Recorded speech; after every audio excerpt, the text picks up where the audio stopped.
In today's gospel from Mark 13, it just gives us kind of a little snippet of what we call apocalyptic literature, the literature of the end times. Now, one of the things about it is that it's kind of challenging to determine what is Jesus talking about. Is he talking about the destruction of the temple, which certainly was a major cataclysmic event for the Jews, or is he talking about his coming again in glory?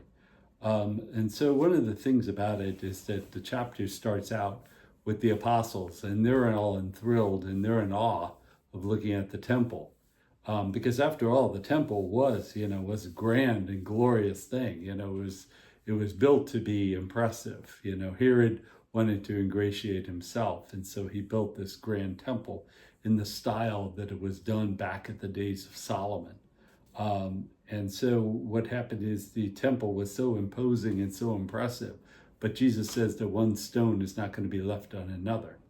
And so as they leave the temple area, they go to the Mount of Olives. And the Mount of Olives, again, even today, has a beautiful view of what would have been the Temple Mount, now the Dome of the Rock, and the Al-Aqsa Mosque.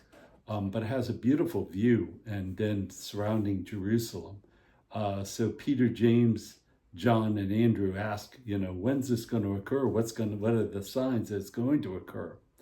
And what he says is that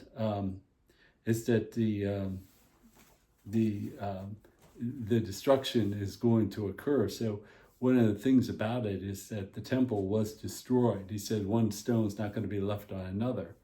And that certainly was the case, because if you go there today, you see only the retaining wall for the Temple Mount, which is the western wall where the people go and they pray.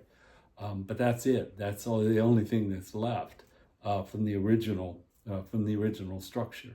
And when we think about it, we think about the fact that how many buildings survived, from antiquity, because of floods, earthquakes, wars, other natural disasters that have occurred. Modernization, is building that wasn't that impressive, so it's built a more impressive building now. So all these things, very few survive from antiquity. But the other thing is that the temple was a real devastation to the people.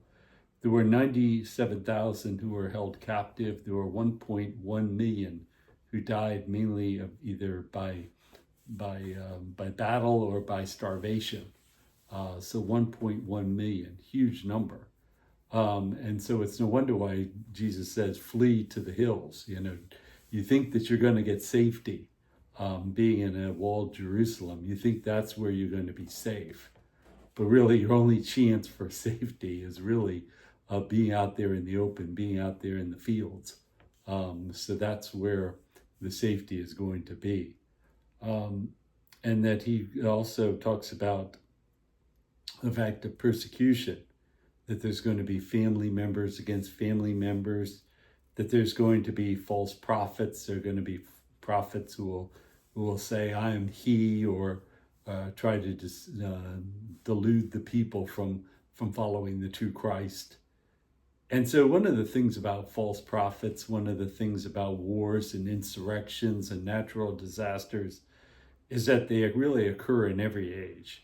So in every age, there's going to be wars, there's going to be natural disasters, there's going to be heresies, there's going to be false prophets. There are going to be them from the beginning of Christianity.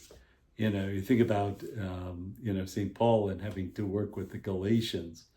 When they had a different gospel, they had a gospel that said, that you have to follow the entirety of the Jewish law and then follow Christ. But, really salvation is going to be from following the law.